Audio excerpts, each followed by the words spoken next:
কেমন আছো বন্ধুরা? আশা করি তোমরা সবাই খুব ভালো আছো।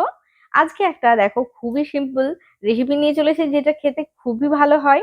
একদম নিরামিষ, সম্পূর্ণ নিরামিষ। এটা ফুলকপি দিয়ে একটা বানিয়েছি, ফুলকপির মুইঠা। অসাধারণ সেই সেই স্বাদ। স্বাদ।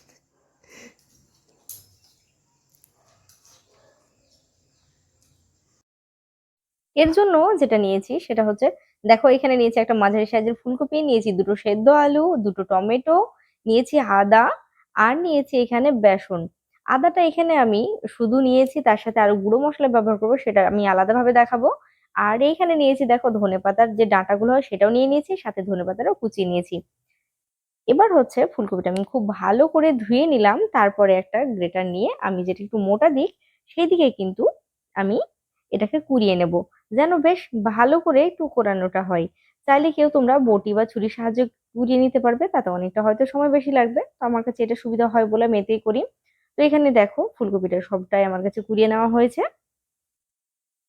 এবার যেটা করব সেটা হচ্ছে আমি দিয়ে দেব আলুটা। আলুটাও কিন্তু আমি এইখানে গ্রেট করে নেব। তোমরা যদি চাও তাহলে হাত দিয়ে কিন্তু খুব ভালো করে ম্যাশ করে নিতে পারবে, তবে খেয়াল রাখতে হবে যেন কোনো রকম ভাবে গোটা বা দলা না থাকে। আলুটা দেখতেই পাচ্ছ খুব ভালোভাবে এটা গ্রেট করে নিচ্ছে। আলুটা গ্রেট করা হয়ে গেলে এবার আমি এখানে দিয়ে দিচ্ছি স্বাদ মতো লবণ বা হাফ চামচ লবণ। তারপর দিয়ে দেব হাফ চামচ হলুদ গুঁড়ো। এবার দিয়ে দেব লঙ্কা কুচি। আমি এখানে দুটো লঙ্কা ব্যবহার করেছি, চাইলে কিন্তু তোমরা আরো একটু ঝালটা বেশি দিতেই পারো, তাতে মন্দ হবে না। যে যেমন ঝাল খাবে সেভাবে দিয়ে নিতে পারবে। এবার দিয়ে দিলাম ধনে গুঁড়ো, হাফ চামচ দিলাম এখানে ধনে গুঁড়ো। আর দিচ্ছি এখানে বেসন। এখানে আপাতত আমি 2 চামচ বেসন দিচ্ছি, যদি পরে মনে হয় তাহলে কিন্তু আমি দিয়ে দেব। এবার দিয়ে দিলাম প্রথমে এই ধনেপাতার ডাঁটাগুলো না ফেলে দিয়ে এভাবে আমি ব্যবহার করলাম, তাতে এর গন্ধটা ভালো আসবে। আর দিলাম সামান্য একটুখানি ধনেপাতা কুচি। এবার দিয়ে দিচ্ছি এখানে গরম মশলা গুঁড়ো, যেটা এই মুইঠাতে ভীষণ ভালোভাবে স্বাদ আসে, ভীষণ ভালো লাগে। এবার খুব ভালো করে এটাকে আমি হাত দিয়ে মেখে নেব। আমি আদাটা ভুলে গেছিলাম, তাই জন্য আমি আদাটা দিইনি, আমি আদাটা পরে দিয়ে নিচ্ছি। চাইলে তোমরা একসাথে আদাটাও দিয়ে নিতে পারবে। এখানে দেখো মুইঠাটা এভাবে হাতে মুড়িয়ে নিতে মনে হলো যে আমার সামান্য বেসনের প্রয়োজন, তাই জন্য বাকি যে 1 চামচ বেসন রয়েছে সেটাও কিন্তু আমি দিয়ে দিলাম, তাতে করে বাইন্ডিংটা খুব ভালো হবে। এবার 1/2 চামচ আদা আমি দিয়ে দিলাম, আদা বাটা। আমি আগেই বলেছি যে আমি ভুলে গেছিলাম। এবার খুব ভালো করে হাত দিয়ে আদাটাকেও মিশিয়ে নেব।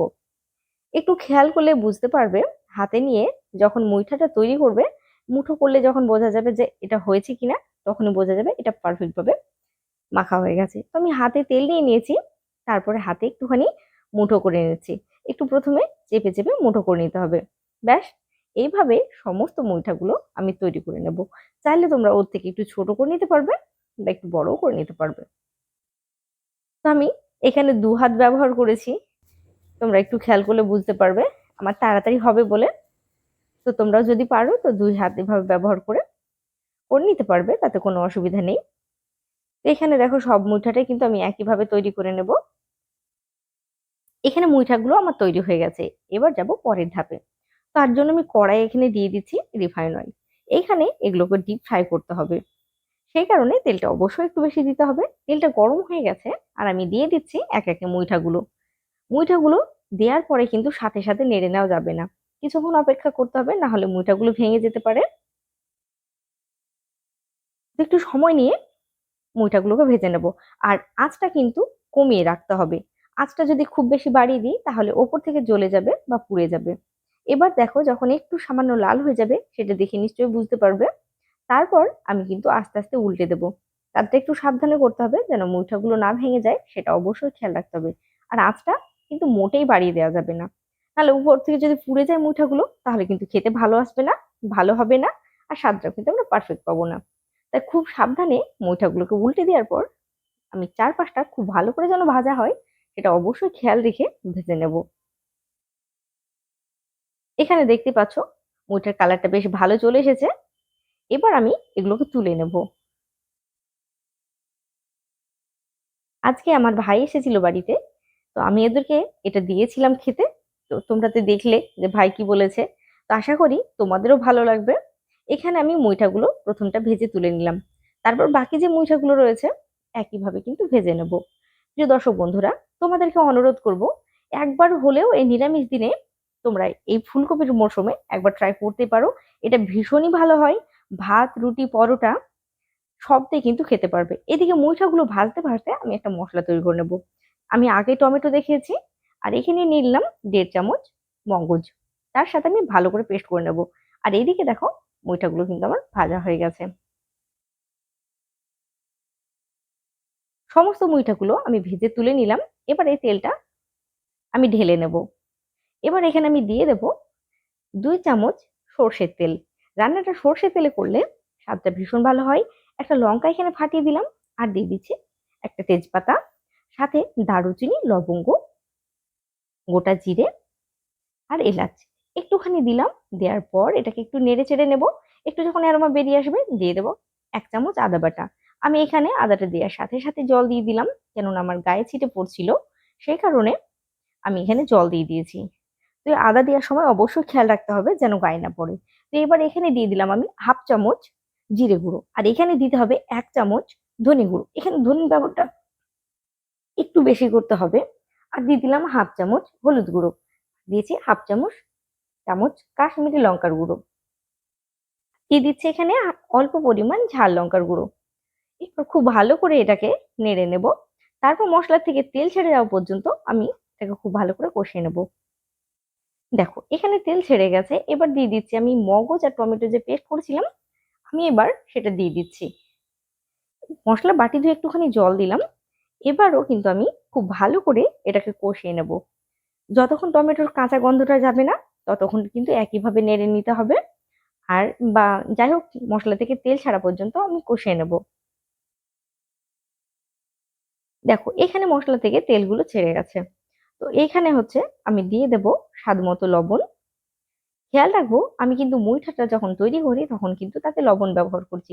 তাই অবশ্যই কিন্তু এখানে গ্রেভির জন্য শুধুমাত্র গ্রেভিটাতে যতটুকু প্রয়োজন ততটুকুই কিন্তু আমি এখানে লবণ দেব। এবার দিয়ে দেব চিনি। চিনিটা কিন্তু অবশ্যই দিতে হবে, স্বাদটা কিন্তু তাতে ভীষণ রকম ভাবে ভালো আসে। এবার আরেকটুখানি নেড়ে দিচ্ছি, প্রায় 1 মিনিট মতো আবারও নেড়ে দিলাম লবণ আর চিনিটা দেওয়ার পর। এবার দিয়ে দিচ্ছি আমি জল।